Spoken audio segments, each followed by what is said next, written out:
Le grand dialogue. Sigikafoba. Le grand dialogue, l'émission de débat du studio Tamani sur votre radio. Le grand dialogue.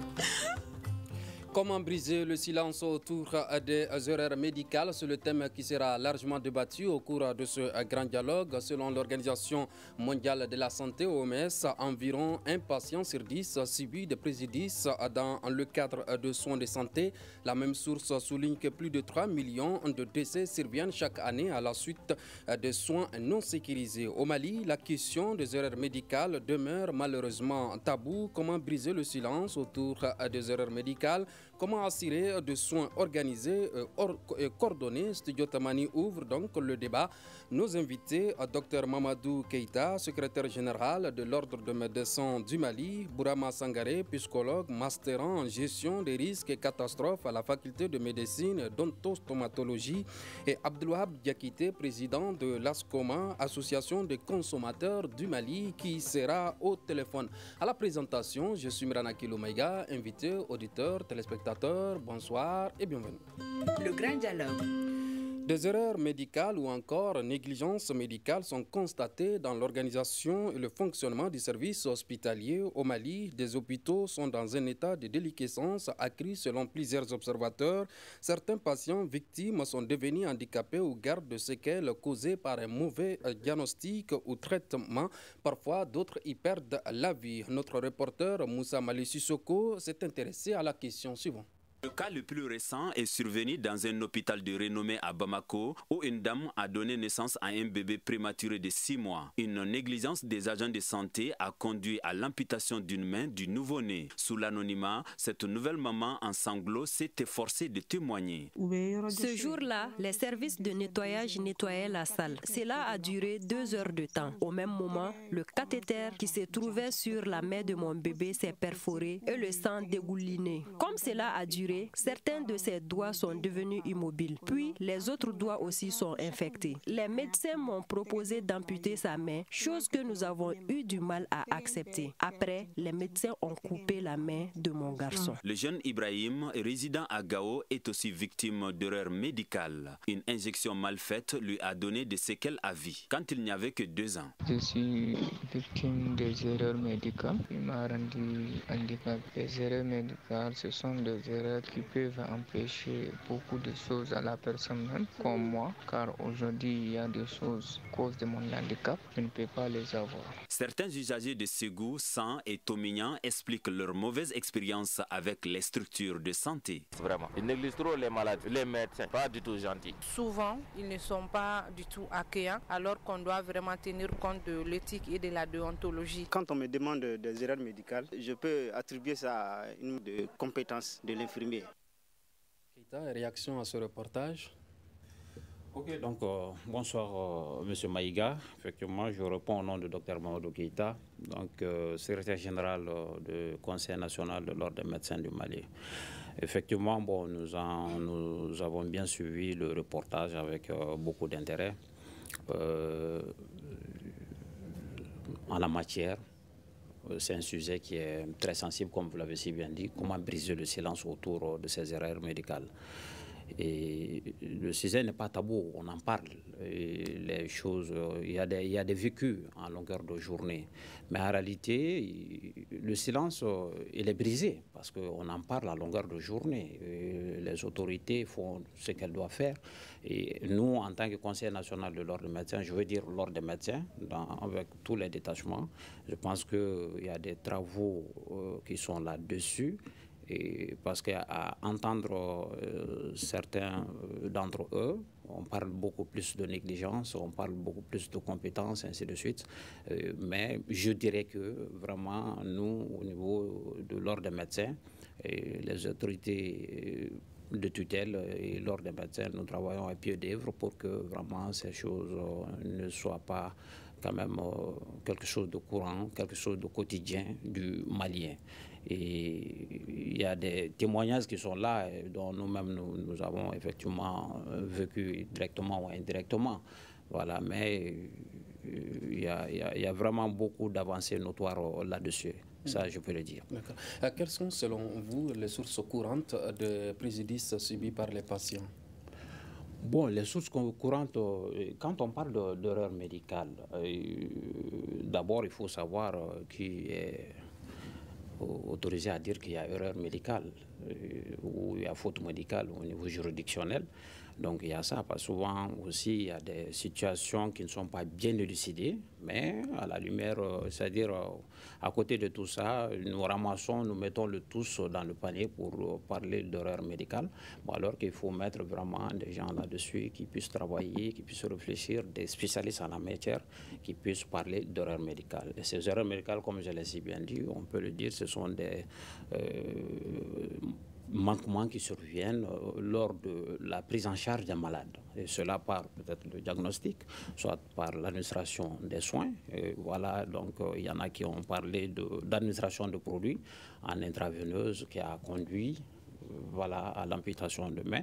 Donc tout ça, ça se retrouve au niveau des erreurs médicales. Maintenant, les sources, comme je l'ai si bien dit, il y a aussi les infections, souvent qui ne sont pas forcément entre les mains, voilà, du médecin traitant. Et ça fait interpeller tout le monde et ça fait interpeller même la population à ce niveau. D'accord. Bourama Sangaré, vous êtes psychologue, vous venez d'écouter ce reportage, oui. Cette dame qui a mis naissance à un bébé prématuré dont la main a été amputée. Est-ce que psychologiquement cela va-t-elle jouer sur l'esprit de cette dame? Évidemment, M. Maïga, merci de m'avoir donné la parole. C'est un sujet d'actualité que nous avons vraiment suivi avec attention. En ce qui concerne cela, tout d'abord, c'est un comportement. C'est le résultat d'un comportement. Alors, tout le monde souhaiterait voir son enfant dans un bon état. Et si cela arrive, psychologiquement, c'est un état de bouleversement psychologique que la femme présente. C'est la raison pour laquelle elle s'exprime ainsi. Tous ceux qui ont appris quand même la scène, alors sans même apprendre en profondeur ce qui a nécessité, ce qui a contribué à l'avènement de cet événement, alors les gens ont quand même leur perception à dire. Et évidemment, c'est un état vraiment de bouleversement psychologique qui est là chez les parents pour le moment. D'accord. Quels sont selon vous les facteurs entraînant un préjudice pour les patients? Pour les patients, je voudrais même bien avant d'aborder ces niveaux, parler un peu même. L'état actuel de ce phénomène, appelé l'erreur médicale. Il faut savoir que par là, l'Organisation mondiale de la santé en 2019 a montré que pour toutes les minutes, au moins chaque 5 patients meurent à la suite des soins à risque. Et aux États-Unis, ça a été démontré également en 2013. 250 000 patients sont décédés à la suite des erreurs médicales. Après, donc, chez eux, c'est la 3e cause de mortalité après les maladies cardiovasculaires. Ce qui veut dire que c'est un défi à l'échelle internationale, tout comme également un défi au Mali. Alors, par rapport à la définition même, on parle d'erreur médicale. Lorsqu'un patient, durant sa prise en charge, subit un dommage qui peut alors engager ou non la responsabilité de son médecin traitant. Et les sources sont très diverses. Voilà. D'accord. Oui. Abdelwahab Diakité, vous êtes le président de l'association des consommateurs du Mali. Vous êtes au téléphone, vous venez d'écouter ce reportage. Quel sentiment vous anime en écoutant ce reportage? En fait, c'est un sentiment très pénible, très touché par rapport à ce qui est arrivé à ce garçon qui a été victime d'une négligence. Parce que vous, en tout cas, nous, à notre niveau, nous ne parlons pas d'erreur médicale, mais nous parlons surtout de négligence.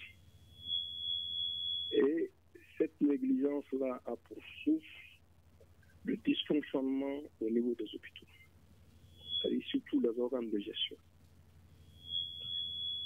Deuxièmement, la non-application des textes réglementaires, notamment la loi hospitalière, aussi bien que la charte du malade.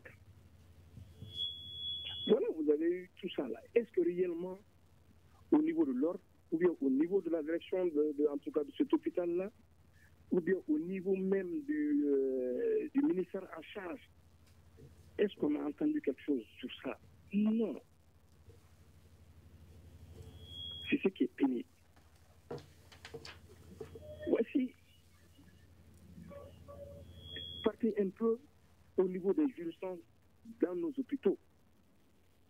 Est-ce que réellement on a la possibilité de faire une étude par rapport à ceux qui succombent dû à cette négligence-là? On ne peut pas le savoir.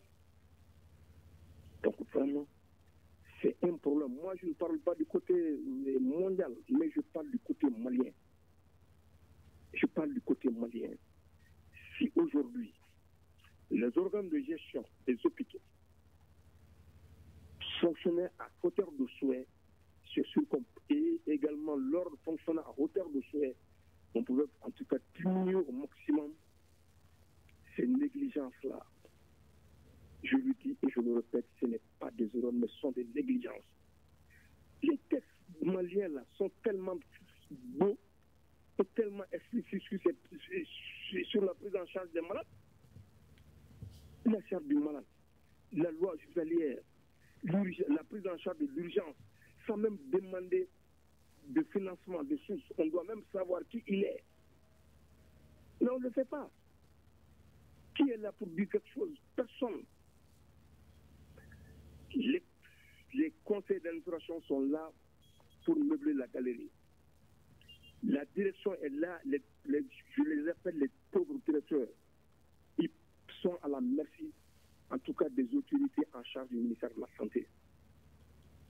L'ordre ne peut pas, en son sein, assainir. D'accord, je précise, l'ordre sur certains points, notamment sa lutte contre l'exercice illégal de la médecine, qui est effectivement un sacerdoce. Je félicite l'ordre par rapport à ça. Mais par rapport à la négligence, là, je ne vois pas je ne vois pas la présence de l'ordre.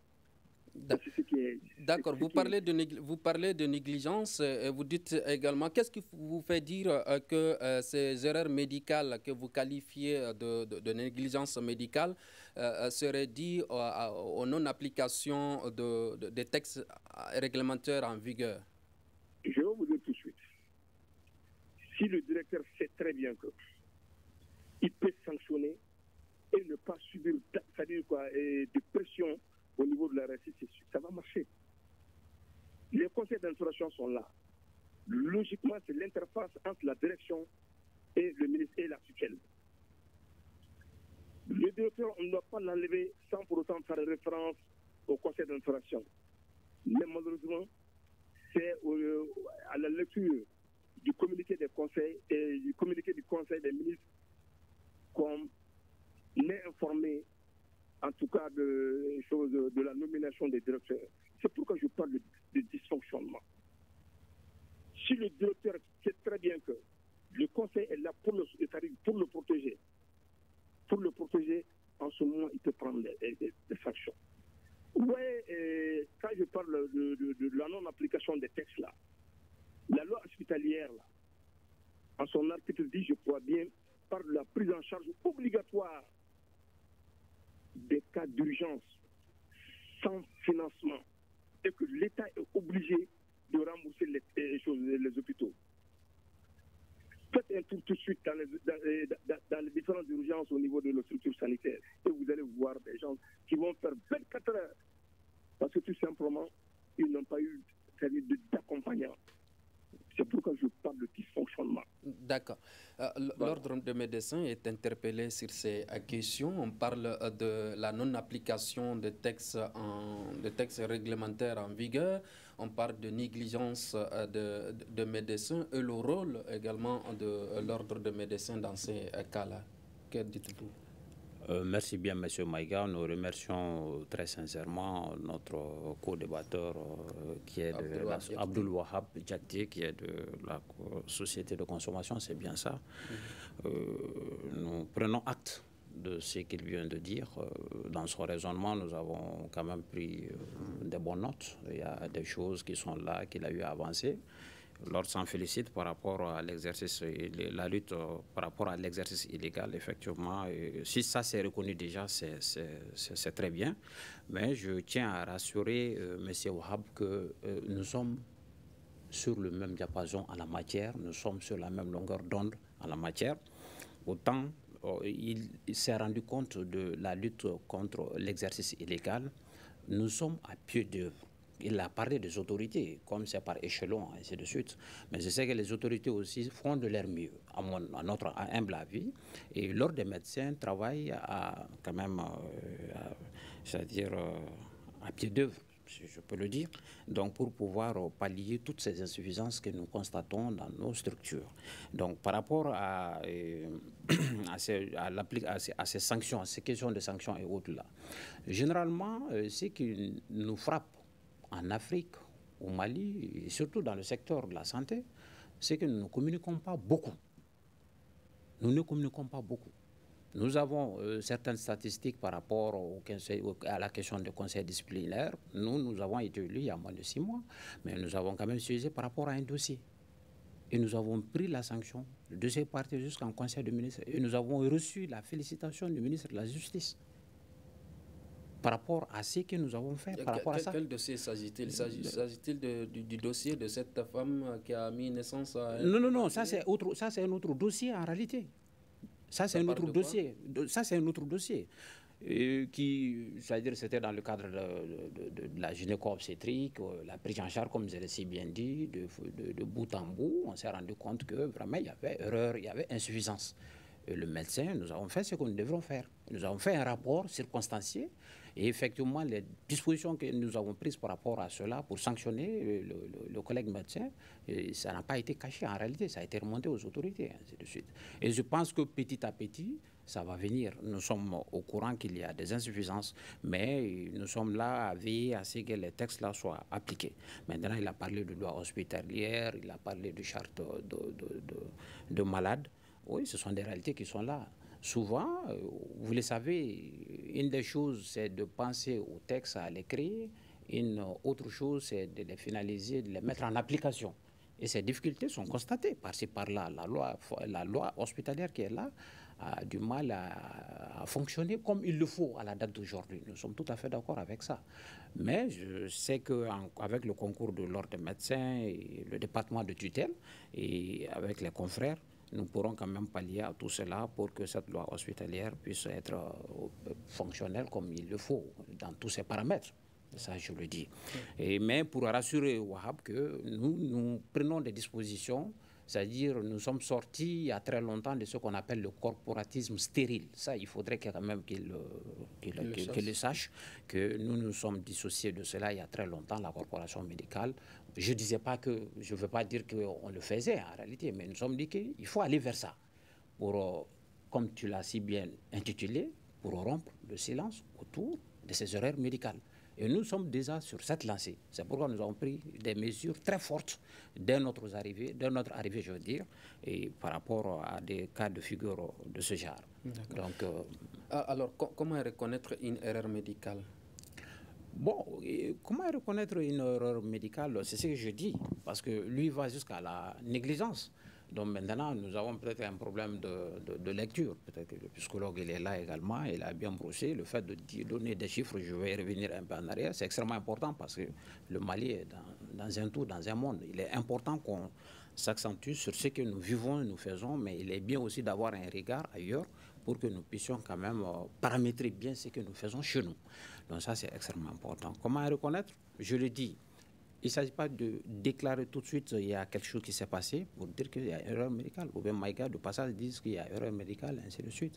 Mais il faudrait des personnes compétentes à la matière, c'est-à-dire des médecins spécialistes, l'ordre des médecins surtout, qui doit être saisi par rapport à tous ces cas de figure, qui, en son sein, s'il a la compétence d'avoir quelqu'un qui puisse identifier qu'effectivement il y a eu erreur médicale, sinon peut faire appel à des spécialistes ou voilà, à toute personne compétente, que ce soit des psychologues et autres là, pour qu'ensemble nous puissions déterminer qu'effectivement il y a eu erreur médicale. Et par rapport à ça, La loi même donne cela à l'ordre des médecins de prendre des dispositions pour pouvoir agir, sanctionner l'agent en question, que ce soit l'ordre des médecins, que ce soit les autres ordres, parce que nous sommes au nombre de 5, donc à tous les niveaux, que ce soit des fautes infirmières, ainsi de suite, médicales, au niveau du médecin. Donc ça, la loi nous attribue ce pouvoir. Mais si nous ne sommes pas saisis aussi certains dossiers, nous nous auto-saisissons également de certaines situations en réalité. Parce qu'on n'attend pas qu'on nous donne des informations. Nous sommes sur le terrain, nous avons des structures décentralisées qui nous remontent des informations. Et à chaque fois que nous avons ces informations en la matière, à chaque fois que le département de tutelle nous saisit par rapport à des situations de ce genre, nous nous sommes levés et nous avons fait ce qui devrait être fait.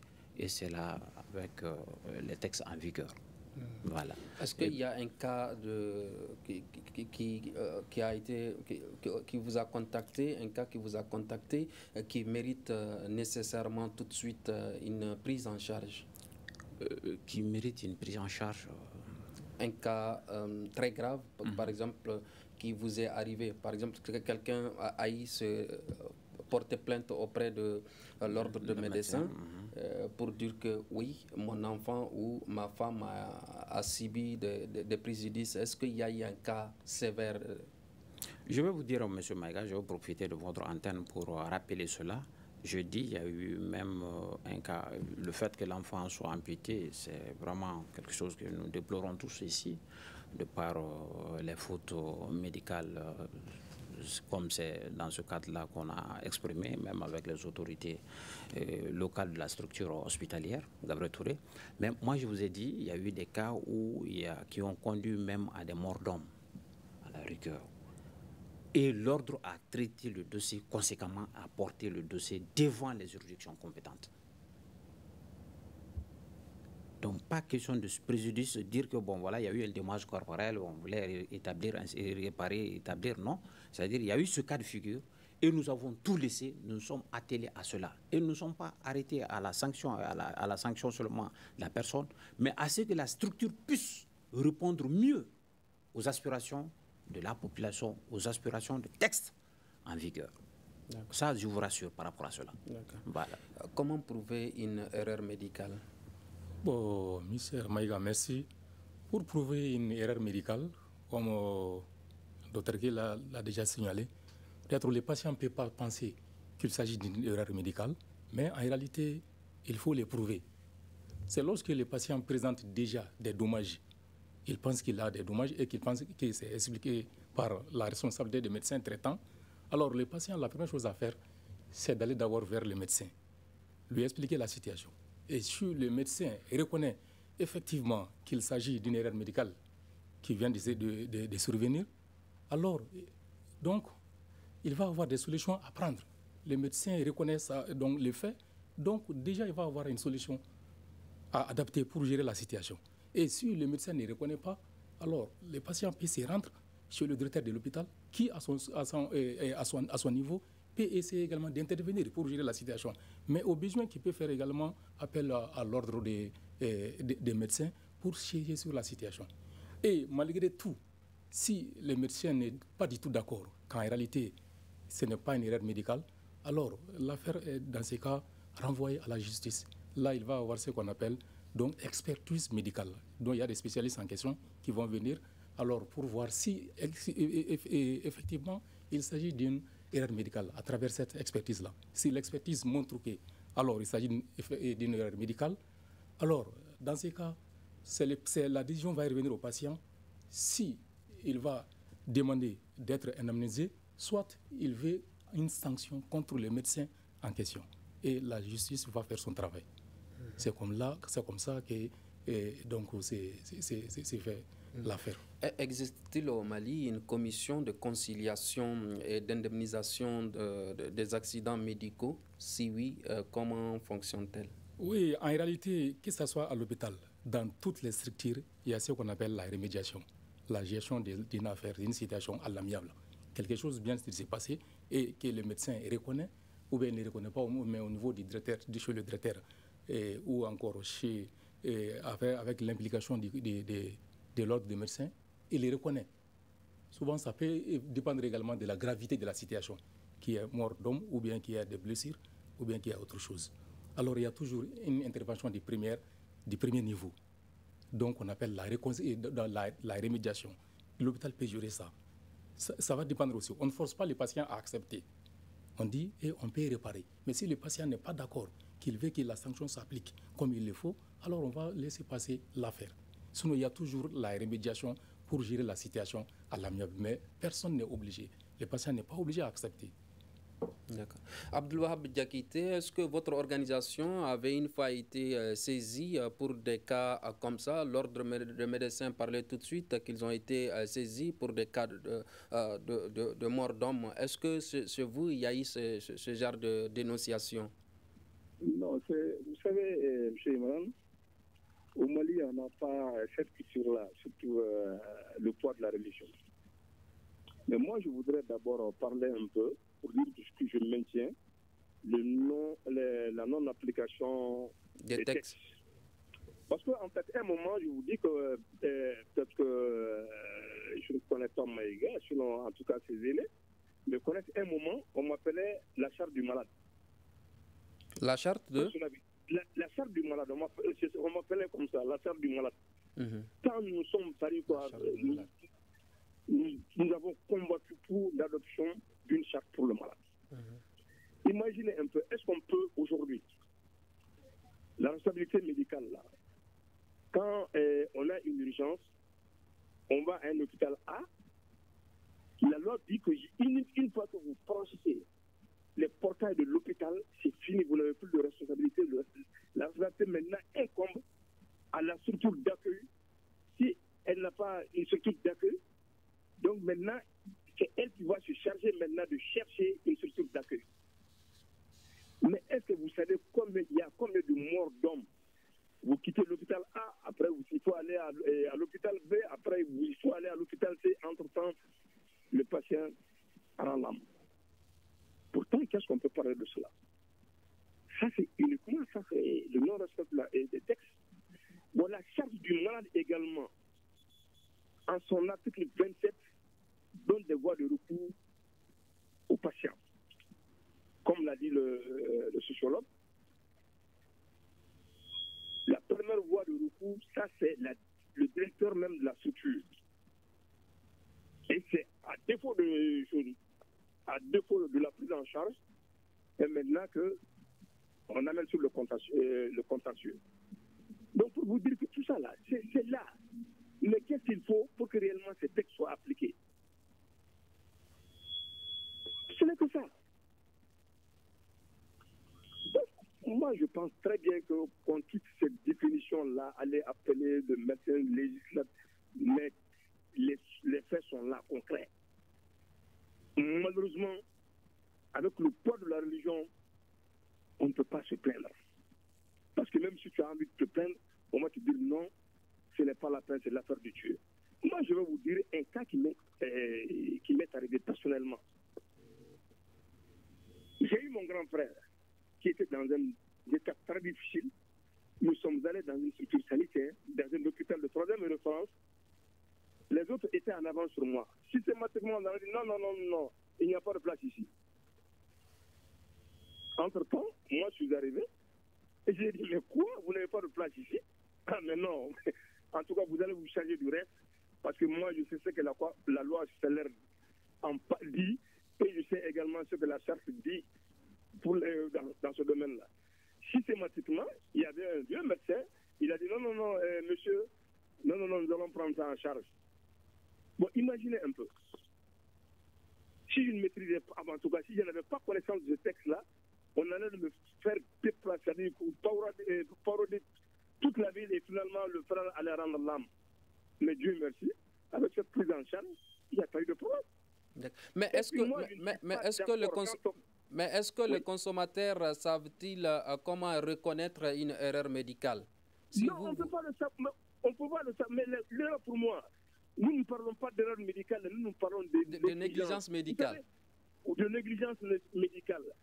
Quand je rentre dans une structure sanitaire, on me dit d'aller dans une autre structure sanitaire et entre-temps, mon patient est mort, ça veut dire que c'est la responsabilité de l'hôpital qui devrait m'accueillir. Pour moi, c'est ça la négligence. Est-ce que vous comprenez? Mais vous êtes en train de prendre nos textes là et puis les calquer sur les textes occidentaux. Mais non, nous sommes à combien de pourcents d'analphabètes?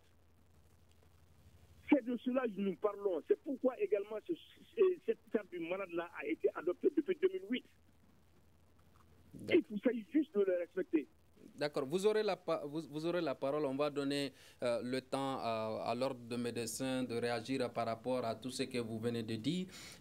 Selon lui, qu'est-ce qu'il faut pour appliquer le texte? Il parle de la non-application des textes. Est-ce que l'ordre de médecins en fait une arme de combat? Oui, Monsieur Maïga, sans nul doute. Je pense que les autorités elles-mêmes sont là-dessus. Vous savez, on ne va pas rentrer dans d'autres considérations en réalité. On connaît l'évolution dans ces dernières années. Qui parle de texte, d'application de texte, parle de certaines procédures, tout un processus en réalité. Maintenant, il y a des responsables qui viennent pendant un moment, après, voilà, il y a d'autres qui viennent. Donc, voilà des choses qui sont là. Nous n'avons pas quand même trop besoin de rentrer dans tous ces paramètres. Je pense que Abdulwahab sait mieux que nous en la matière. Maintenant, ce que moi j'aimerais savoir, ces textes-là sont bel et bien, ils ont été pris et je pense que les discussions sont en cours. Comment est-ce que leur application puisse être effective? Et je pense que même si ce n'est pas l'application de la loi hospitalière ou autre, il y a le code de déontologie. Il a parlé de charte malade. Partant de cela déjà, de par ce que le médecin, l'agent de santé est et c'est du code de déontologie, je pense que quand les efforts vont continuer, nous pensons qu'on ne va pas constater encore des insuffisances de ce genre. Je ne parlerai pas de négligence, mais des insuffisances de ce genre. Et par rapport à l'ordre des médecins, je le dis, nous avons nos textes que nous mettons en application en longueur de journée. Et on les applique d'abord sur nous-mêmes. C'est ce que nous avons dit. Nous les appliquons sur les agents de santé. Et à chaque fois que nous sommes au courant d'une situation, mais quand tu n'es pas saisi d'un dossier, ou bien quand le malade sort, il va du plan pénal, alors le médecin ne peut rien faire. Voilà, donc il a si bien dit, le psychologue l'a dit, il était d'accord avec ça. Quand il y a une situation qui est là, il faut déclarer auprès de qui de droit, pour que vous puissiez obtenir quand même gain de cause. Mais quand ça sort, ça va sur d'autres plans pénals. Et ça, nos dispositions, nos applications de textes, nos sanctions et autres là, n'empêcheront nullement pas effectivement la procédure pénale. Mais en réalité, quand vous voulez sentir, comme lui l'a si bien dit, eux veulent entendre, ils veulent savoir qu'effectivement, les autorités sanitaires ont pris des décisions, il y a ça, il y a eu répression. Mais pour cela, il faudrait que le dossier soit à notre niveau. Mais si le dossier n'est pas à notre niveau, comme je l'ai si bien dit, c'est pourquoi c'est la loi même qui a attribué ces compétences à l'ordre des médecins, mais c'est mieux connu. Et quand c'est mieux connu, effectivement, nous sommes là, nous avons pour rôle de vulgariser nos textes. Et quand nous sommes venus pendant plus de 6 mois, on n'a fait que vulgariser nos textes. Nous avons rencontré pratiquement tous les départements. Nous avons rencontré même des sociétés civiles pour leur en parler. Le consommateur ne veut pas parler d'erreur médicale, mais plutôt de négligence médicale. Quelle différence existe-t-il entre l'erreur médicale et négligence médicale? Si je l'ai suivi avec intérêt, quand il parle de négligence, il dit « je vais dans une structure, il n'y a pas de place. Je vais entre-temps dans une autre structure, on me dit il faut aller ailleurs. » Bon, parler de ça, négligence, moi, je ne peux pas le comprendre dans ce sens, en toute sincérité. Parce que quand les médecins, les agents de santé ont pour responsabilité de recevoir les malades aussi, c'est pour sa prise en charge. Tu ne peux pas prendre et recevoir aussi les malades alors que tu as espoir d'avoir l'opportunité ailleurs pour que le malade puisse être sauvé. Moi, je pense que le fait de référer, c'est ce qu'on appelle la référence évacuation. Souvent, tu verras qu'il y a des manquements à ce niveau. Soyons d'accord. Il faut le dire. Mais la référence évacuation est un moyen de traitement et d'assistance aussi de la personne. Mais tu ne peux pas dire que je prends pour faire plaisir également à la personne ou céder à la pression, dire que je vais prendre. Alors que toi, en le prenant, tu ne peux pas faire grand-chose pour la personne, alors que le malade a la chance de bénéficier, même si c'est quelques secondes de vie ailleurs, tu as l'espoir de lui orienter. Maintenant, les conditions dans lesquelles tout ça se déroule, ce sont ces conditions qui doivent être revues. Maintenant, peut-être que c'est ceux qui parlent de négligence et ainsi de suite. Voilà, mais les erreurs médicales, restent les erreurs médicales, seront qualifiées de faute médicale au niveau juridictionnel. C'est ce que j'en sais. Sangaré, vous avez parlé de voies de recours. Contre qui exerce le recours suite à une erreur médicale? Par rapport à cela, il dit tout d'abord, les malades, quand ils constatent qu'il a subi une erreur médicale, là, la première personne à s'intéresser, c'est d'abord à son médecin. Et au besoin, au directeur de l'hôpital. Mais malgré tout, si le médecin n'accepte pas, donc il se rend à la justice. Voilà. Généralement, précisément, je suis le procureur, peut se saisir du dossier et demander à faire une expertise pour prouver l'erreur médicale. Voilà. Comme je l'ai bien dit, tout ça peut dépendre aussi souvent de la perception du malade. Ça peut dépendre de la perception du malade. Au Mali, les erreurs médicales sont-elles recensées? En réalité, par rapport on sait qu'il y a des types d'erreurs médicales, on le sait, tout comme c'est généralement quand on parle d'erreurs médicales, très généralement, c'est l'erreur médicale de diagnostic qui est le plus fréquent. C'est-à-dire, le médecin peut comprendre la maladie en sa manière, alors il pense qu'il s'agit précisément d'un tel tableau clinique, alors que la maladie qu'il traite est différente de ce que les malades présentent précisément. Donc, il traite autre maladie que les malades ne présentent, d'où les risques de complications ou même voir les décès du patient. Donc, le cas de la dame qui est vraiment déplorable peut également s'expliquer à travers cela. Donc, une erreur de diagnostic qui va conduire soit à l'opération d'un membre ou d'un organe sain. Alors, donc, par rapport au type, bien sûr, ça existe, mais les données exactes qui montrent qu'un tel patient a subi, donc pendant un temps donné, une erreur médicale, les données pour le moment manquent. Il faut que les recherches soient faites en ce sens. Des recherches cliniques de haut niveau à ce sens soient établies pour vraiment nous prouver qu'il y a une telle statistique sur les erreurs médicales au Mali. Donc, si j'ai bien compris votre raisonnement, l'erreur médicale la plus répandue au Mali, c'est l'erreur de diagnostic. Pas au Mali, de façon générale. Parmi les lots des erreurs médicales les plus fréquentes, c'est les erreurs médicales de diagnostic. Et ensuite, les erreurs médicales liées aux prescriptions et à l'utilisation des médicaments, de façon générale. Mais dire qu'il y a des chiffres... il n'y a pas de chiffres exacts au Mali, non, pour le moment, il faut que des études soient faites. Il faut des études sur le terrain. Alors, à la suite de ces études, on saura donc quel est l'état des lieux par rapport à la prévalence ou au nombre d'erreurs médicales. D'accord. Vous voulez réagir? Voilà, Maïga, et je pense que le collègue psychologue a marché sur ma langue pour vous rassurer, parce que quand vous dites est-ce que ces erreurs sont recensées? Oui, elles sont recensées au niveau de toutes les structures. Il ne peut pas y avoir de dommages corporels, de dommages au cours de la prise en charge au niveau d'une structure gérée par des responsables qui jouissent quand même d'une certaine autorité, et que quand il y a des insuffisances au niveau de ces structures, que ces choses-là ne soient pas recensées. Elles sont recensées, mais il a si bien dit. Il ne s'agit pas de les recenser, mais il s'agit aussi, après recensement, de prévoir au moins faire le récapitulatif par rapport à cela. Et je vous l'ai dit, à chaque fois qu'il y a décès, ça c'est l'extrême. À chaque fois qu'il y a dommages corporels, les cas de dommages corporels, ça c'est autre chose, mais de décès, surtout dans le cas de la gynéco-obstétrique, les autorités ont pris tout le temps les décisions d'aller au niveau des structures décentralisées pour dire et instruire ce qu'on appelle l'audit de la situation, l'audit du décès maternel. C'est-à-dire on fouille jusqu'à là où, depuis si c'est la porte d'entrée que ça n'a pas marché, pour pointer le doigt. Et ces informations sont remontées, les récapitulatifs sont faits, les informations sont remontées, il y a un rapport circonstancié qui est fait et qui est adressé aux autorités. Et je pense que c'est ce qui fait que chaque fois, il y a des mesures qui sont prises à l'endroit, et souvent, les agents de santé... voilà. Comment être indemnisé d'une erreur médicale ou d'une faute médicale? Bon, être indemnisé comme d'une erreur, nous, c'est les sanctions disciplinaires. Hein. Donc ça, c'est au niveau de l'ordre des médecins. Maintenant, le pénal saura comment il faut être indemnisé. Voilà, ça c'est... Je dis, il y a les deux facteurs qui sont là. Il y a le côté de ce que nous faisons en tant qu'ordre des médecins. Donc nous prenons des dispositions par rapport aux collègues pour le respect de l'éthique et la déontologie, le bon exercice de la profession. Et à chaque fois qu'il y a manquement par rapport à ça, nous prenons des décisions. Et ces décisions sont des décisions disciplinaires. Il y a une commission qui est tout de suite mise en place, qui prend des décisions des sanctions allant dans ce sens. Et ces sanctions sont connues déjà.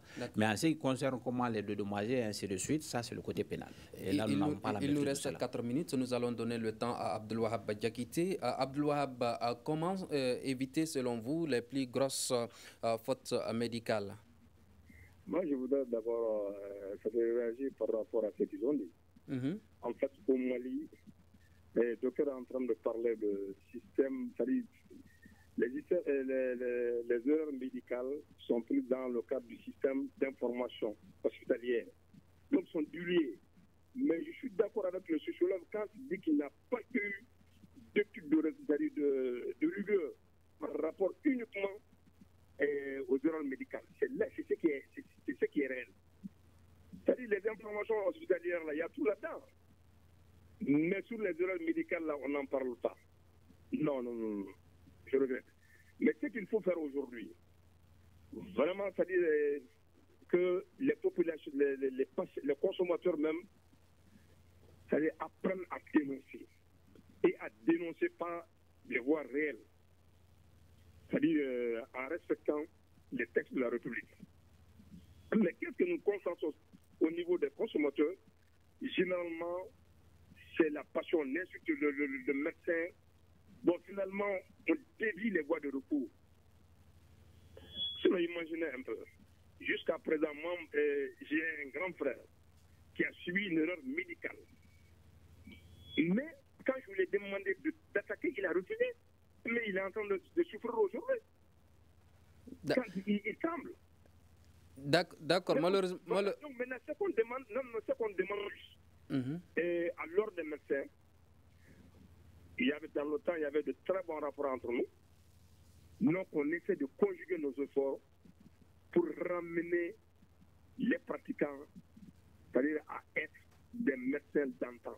D'accord. Malheureusement, le temps ne nous permet pas de continuer. Nous allons faire un tour de table avant la fin de cette édition. Comment assurer des soins organisés et coordonnés? Et là, il vient de le dire, ça m'a beaucoup plu, hein, M. Wade. Bien vrai qu'il soit là pour défendre les consommateurs, mais je pense qu'il le fait avec raisonnement. Et là, nous lui disons chapeau par rapport à ça. Et comme il l'a si bien dit, la dernière phrase, c'est de conjuguer les efforts, c'est de savoir mieux s'organiser. Il ne s'agit pas que l'ordre des médecins est là seulement, mais la société de consommateurs, les structures hospitalières, ainsi de suite, qu'on ait une même vision, c'est-à-dire qu'on ait une communication, une connexion, une interconnexion pour pouvoir quand même pallier à ces insuffisances. Mais pas que ces insuffisances. Il ne faut même pas qu'on constate les insuffisances. Nous sommes à l'échelle où nous voudrons que les médecins soient encore meilleurs.